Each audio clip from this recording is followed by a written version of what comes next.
হবিগঞ্জ থেকে নবীগঞ্জ পৌঁছার পর নবীগঞ্জ সিএনজি স্টেশন থেকে আমরা কাজীবাজারের উদ্দেশ্যে রওনা দিই। নবীগঞ্জ থেকে কাজীবাজার রাস্তাটা দেখতে বেশ সুন্দর লাগছিল। কাজীর বাজার পৌঁছার পর অন্য একটা সিএনজি করে আমরা ইনাদগঞ্জের উদ্দেশ্যে রওনা হই। ইনাদগঞ্জ আমরা চাইলে সিলেট হয়ে সুনামগঞ্জ আসতে পারতাম, কিন্তু শর্টকাটে আসার জন্য এই ব্রিজ পার হয়ে ইনাদগঞ্জ হয়ে আসার সিদ্ধান্ত নিলাম। আপনারা যারা ঢাকা থেকে বা অন্য কোনো জেলা থেকে আসবেন, আপনারা চাইলে ঢাকা সুনামগঞ্জের বাস কিংবা সিলেট হয়েও আসতে পারবেন। সেতু পার হয়ে ইনাদগঞ্জ পৌঁছার পর আমরা জগন্নাথপুর উদ্দেশ্যে রওনা দেই। অল্প কিছুক্ষণের মধ্যে আমরা এসে জগন্নাথপুর পৌঁছাই। এটা হলো জগন্নাথপুর বাজার। জগন্নাথপুর থেকে বাসে করে আমরা সুনামগঞ্জের উদ্দেশ্যে রওনা দিই। সুনামগঞ্জের আওরগোলা দেখতে বেশ ভালোই লাগতেছিল। এটা হোটেল রয়্যাল ইনের রুম। সুনামগঞ্জের বাস স্ট্যান্ডের খুব কাছে এটা। রুমের মধ্যে এসি, টিভি সবই ছিল। পাশে সুন্দর একটা বারান্দাও ছিল। বারান্দা থেকে সুনামগঞ্জ শহরটাকে দেখতে বেশ সুন্দর লাগতেছিল। এই হোটেলে এক রাতের জন্য আমাদের 2800 টাকা গুনতে হয়েছে। রুমের মধ্যে AC, TV, chair table, wardrobe, sofa সবই ছিল।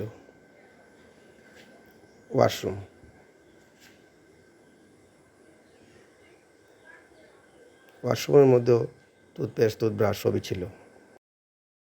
সন্ধ্যার পর কিছু খাওয়ার জন্য আমরা পানসি রেস্টুরেন্টে যাই। ওখানে আমরা পরোটা আর গ্রিল অর্ডার করি। খাবার মান আমার কাছে মোটামুটি লাগছে। তবে আমার এক ছোটো ভাইয়ের কাছে জানতে পারলাম ওখানে সবথেকে ভালো হোটেলে হলো হক রেস্টুরেন্ট। কিন্তু আমরা ওখানে যাওয়ার দেরি করে ফেলায় রাতের খাবারটা ওখানে খেতে পারলাম না। রাত্রে 11:30টার দিকে আমরা হোটেল রোজভিউতে ডিনার শেষ করি। রোজভিউর মধ্যে খাবার মান মোটামুটি ছিল। ঘুম থেকে উঠে সকালে নাস্তা শেষ করে আমরা ওয়াজখালী ঘাটের উদ্দেশ্যে রওনা হই। হোটেল রয়্যাল ইন থেকে ওয়াজখালী ঘাটের সময় দূরত্ব ছিল প্রায় 15 মিনিট, যেখানে আমাদের বোট রাখা ছিল।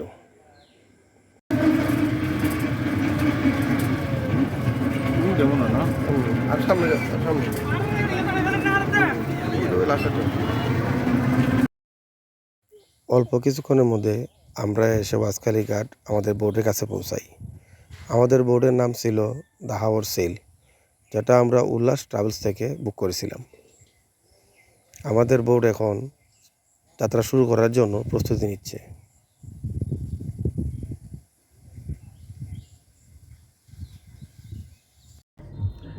আমরা এখন বোটে চলে আসছি। কিছুক্ষণের মধ্যে আমাদের বোটটা টাঙ্গাইল উদ্দেশ্যে ছেড়ে দিবে ওয়াজখালী ঘাট থেকে। আসার পর আমাদেরকে একটা ওনারা ওয়েলকাম ড্রিঙ্কস দিচ্ছেন, ঠান্ডা ভালো, এবং ব্রেকফাস্ট দেওয়া হইতেছে সবাইদেরকে, আমাদের জন্য নিয়ে আসতেছে। সকালে ব্রেকফাস্ট আমাদের দেওয়া হয়েছে বোনা খিচুড়ি, সিদ্ধ ডিম, জাল ফ্রাই, বেগুন ভাজি এবং আচার, পাশে সালাদ।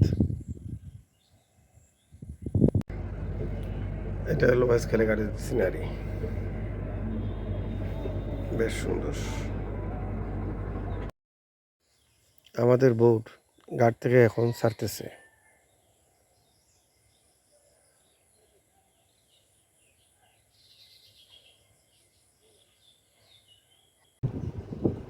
বোটের সামনে বসে প্রকৃতির সৌন্দর্যটা এনজয় করতেছি। অপরূপ সুন্দর, খুবই ভালো লাগতেছে দেখতে প্রকৃতিটা। দেখেন চারপাশটা অনেক সুন্দর। আর আমি একটা বোর্ডের সামনে ঠিক দুলনার মধ্যে বসে আছি হেলান দিয়ে।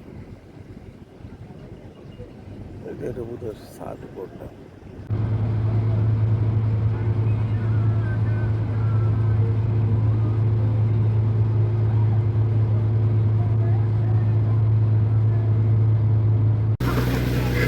আমাদের বোর্ডের উপরে ছিল দূরে যে পাহাড়গুলো দেখা যাচ্ছে ওইগুলো হলো ইন্ডিয়ার পাহাড়।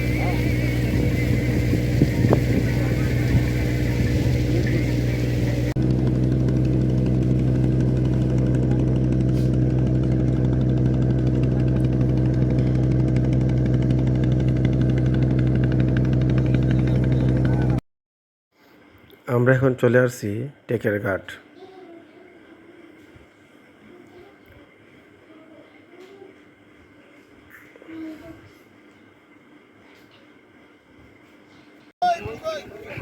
এটা হলো লাকমাছড়া। আর ওই যে পতাকাগুলো দেখাইতেছে লাল পতাকাগুলো, এটার এই পাহাড় হলো বাংলাদেশ আর ওই পাহাড়টা হলো ইন্ডিয়া। ওই যে পাহাড়গুলো দেখাইতেছে ওগুলো হলো ইন্ডিয়া। এখানটা খাল গেছে।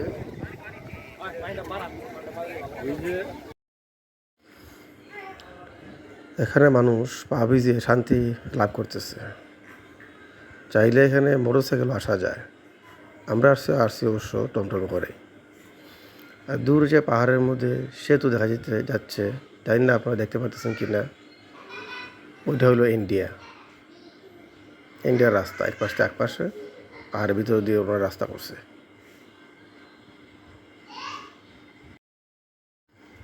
রাতের বেলা লাকমাছড়া থেকে পাহাড়গুলো দেখতে বেশ অপরূপ সুন্দর লাগতেছিল। লাইটগুলো যেন জল জল করছিল তারার মতো। রাতের বেলার টেকের ঘাটের দৃশ্য। এখানে আরও অনেকগুলো বোট সারি সারিভাবে দাঁড়িয়েছিল, আর বোটগুলো দেখতে খুব সুন্দর লাগতেছিল।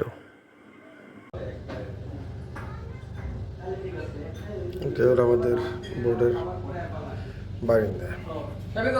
এটা হলো আমার রুমের ভিউ। এখানে চার্জার পয়েন্ট আছে, গ্লাস রাখার জন্য কিংবা মোবাইলটাকে চার্জ করার জন্য একটা ট্রের মতো আছে। সুইচ, এসি বাটন, একটা মিরর আছে, আয়না, এখানে একটা ক্যাবিনেট আছে এই জায়গায়। এই দেখেন। চলো বোটে ছাদে যাই, দেখি ছাদের ভিউটা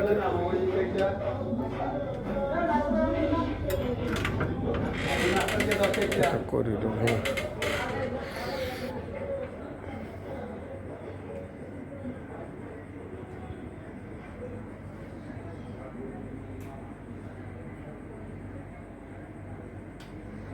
বসে আপনার এই লবির মধ্যে বসে আপনি ডিনার লাঞ্চ করতে পারবেন, সমস্যা নাই। আসুন বাইরের দিকে,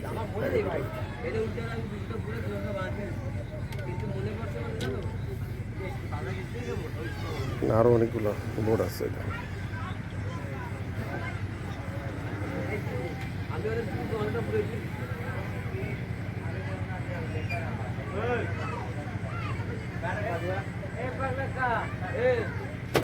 রাত্রে অন্ধকার বিয়ে, সুন্দর একটা দোলনা আছে, চাইলে আমি বসতে পারি।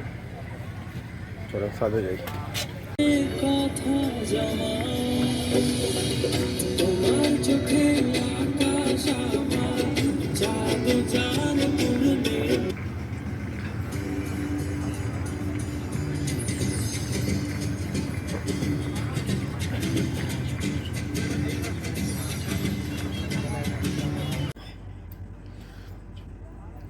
এটা হলো আজকে সন্ধ্যার সময় আমাদের স্ন্যাক্স আইটেম,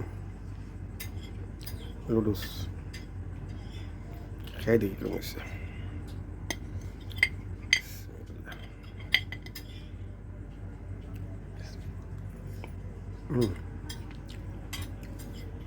খারাপ না, ভালো হয়েছে।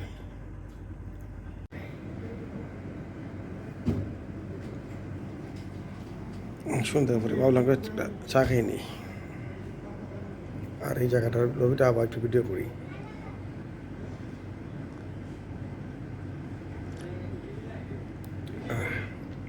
জায়গাটা সুন্দর।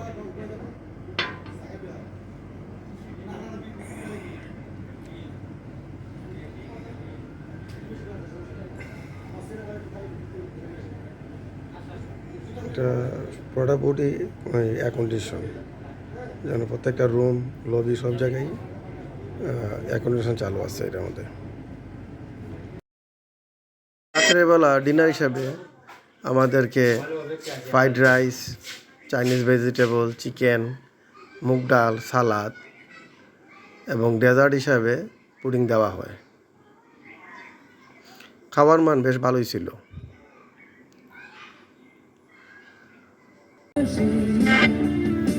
রাতে ডিনারের পর গান শুনতেছিলাম, বেশ ভালো লাগতেছিল।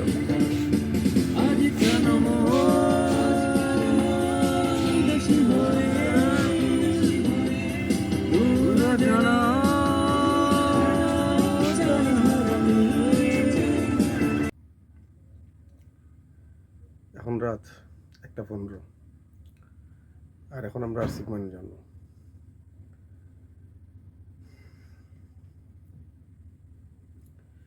বাইরে আসছিলাম তখন, বাইরে দুলের মধ্যে বসে বাইরে ভিউ এনজয় করতেছিলাম, খুব ভালো লাগছিল।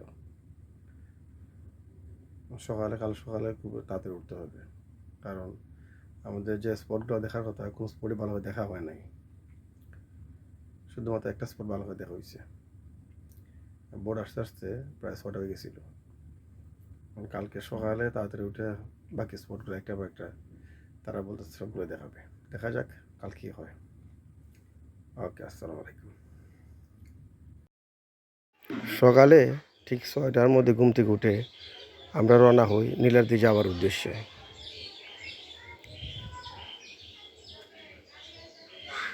নীলাদ্রি যাওয়ার জন্য আমরা জিপ গাড়ি ঠিক করি, যেটা এখানে চান্দাগের হিসেবে চিনি।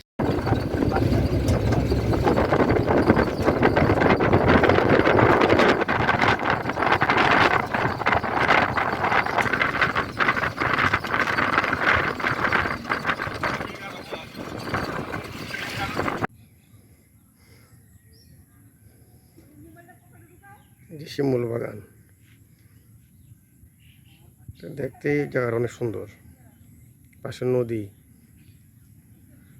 ঘোড়া রাইড করা যায়, এটার মধ্যে ঘোড়া রাইডও আছে।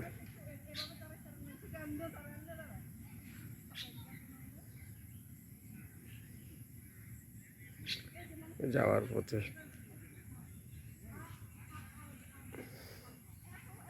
যে রাস্তা ধরে যেতেছি,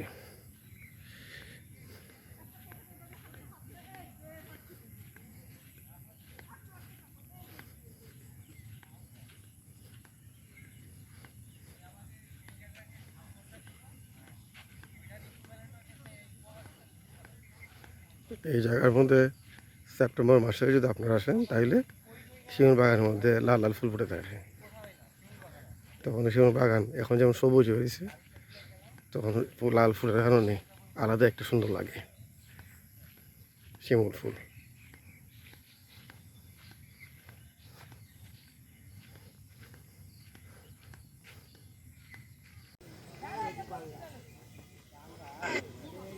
শিমুল বাগানের দৃশ্য সত্যি অপরূপ, চোখ জুড়িয়ে যায়।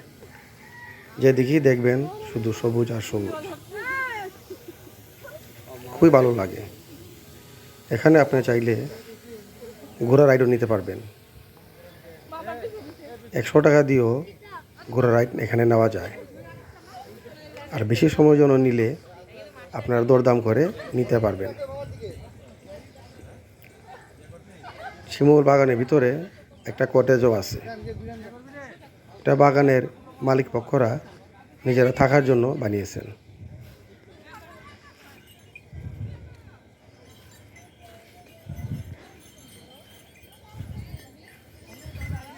শিমুল বাগানের ভিতরে একটা দোকানও আছে, ওখানে কোল্ড ড্রিঙ্কস, স্ন্যাক্স আইটেমও পাওয়া যায়।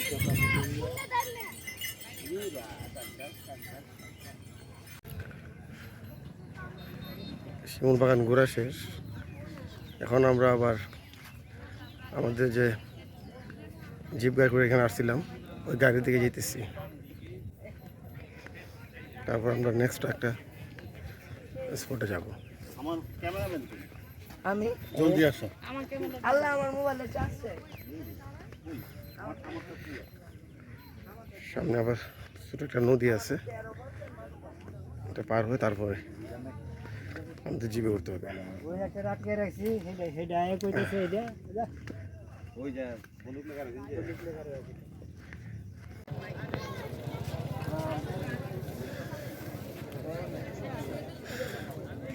আমরা যে জায়গায় আছি এই জায়গাটার নাম হলো বারিকা টিলা।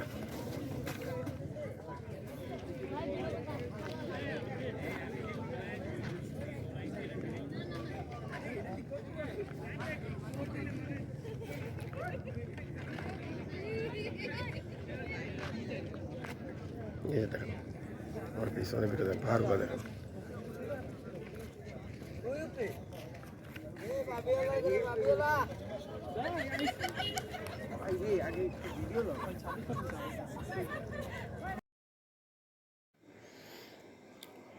এটা হলো বাংলাদেশের শেষ সীমানা। এই বারিকা টিলা থেকে পাহাড়গুলো দেখতে খুব সুন্দর লাগতেছিল। সামনে একটা জায়গার মধ্যে পিলার বসানো আছে। এই পিলারের এক পাশে বাংলাদেশ আর অন্য পাশে ইন্ডিয়া। দূরে যে পাহাড়গুলা দেখা যাচ্ছে সবগুলাই ইন্ডিয়া।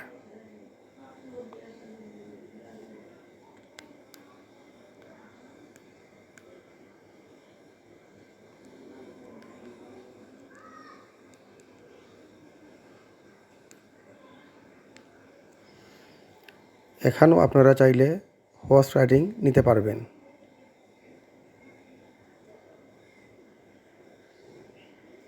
দেখুন কি সুন্দর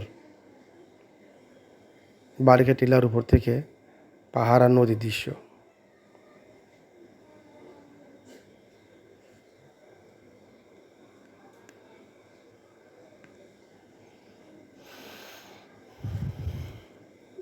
এই সেই পিলার যেখানের মধ্যে বাংলাদেশ আর ইন্ডিয়ার সীমানা দেওয়া আছে।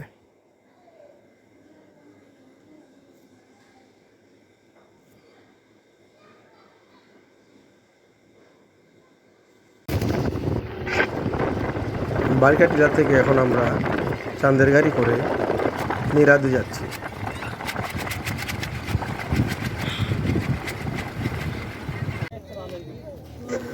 উপর থেকে নিয়াদের লাগে সৌন্দর্য দেখতে বেশ ভালো লাগতেছিল।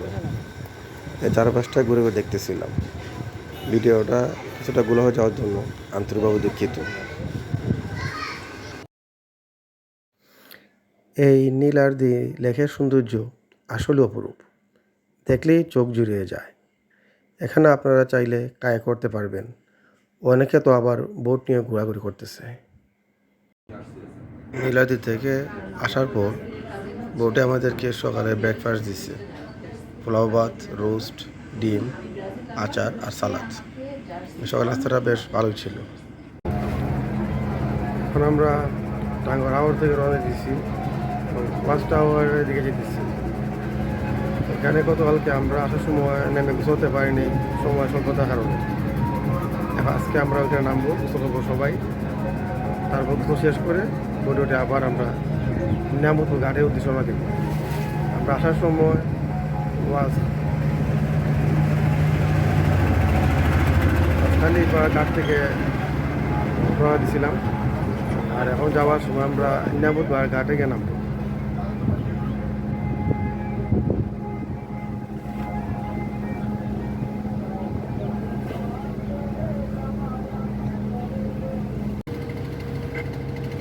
টাঙ্গর হাওরে সুন্দর দেখতেছিলাম আর ওয়াচ টাওয়ারে দিয়ে যাচ্ছিলাম। আসলে টাঙ্গর হাওরের সুন্দর অপরূপ, দেখতে অনেক ভালো লাগে। আপনারাও দেখেন টাঙ্গর হাওরের সুন্দর।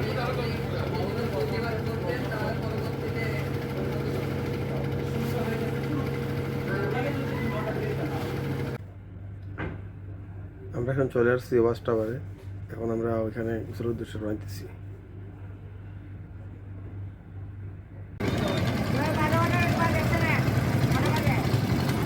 আমরা ওয়াচ টাওয়ারের উদ্দেশ্যে যাওয়ার জন্য নৌকা ঠিক করতেছি।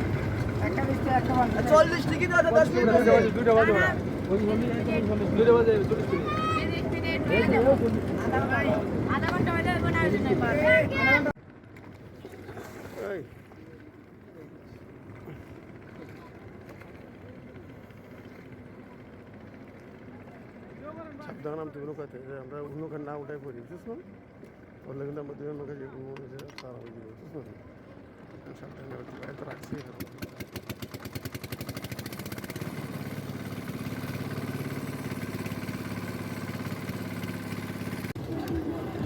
ভিডিও হইতেছে। আচ্ছা সবাই এখানে ওয়াচ টাওয়ারে এসে গোসল করতেছে। আমিও ভাবলাম একটু গোসল করে নিই। পানিতে নামার পর বেশ ভালো লাগতেছিল, ঠান্ডা পানি আর লাইফ জ্যাকেটটা পরার কারণে আমি সম্পূর্ণ বেঁচে আছিলাম পানির মধ্যে।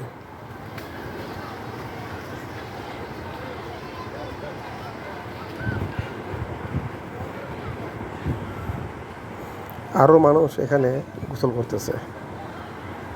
এখানে আবার বাথরুমের দোকানও আছে, দোকানের মধ্যে অনেক কিছু পাওয়া যায়। পরে কাটবো হ্যাঁ না আমরা না এখন ওয়াচ টাওয়ারের পাশ দিয়ে যাচ্ছিলাম। আপনি যখন বলবেন তখন করবো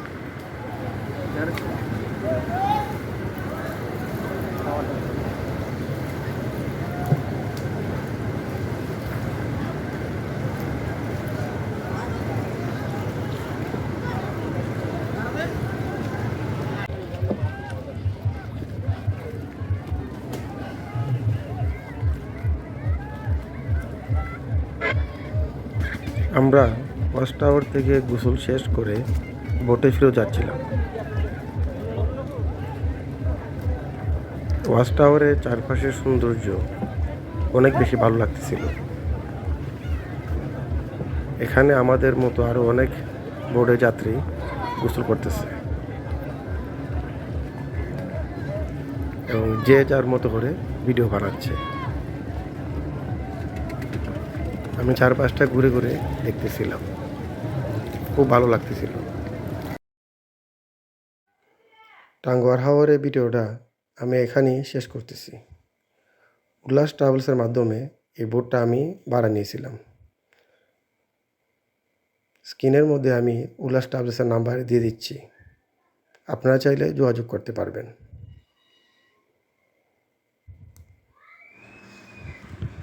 যদি ভিডিওটা ভালো লাগে তাহলে একটা লাইক করে দিন, আর যদি আপনি ট্যুর লাভার হয়ে থাকেন সাবস্ক্রাইব করে আমাদের সঙ্গে থাকেন।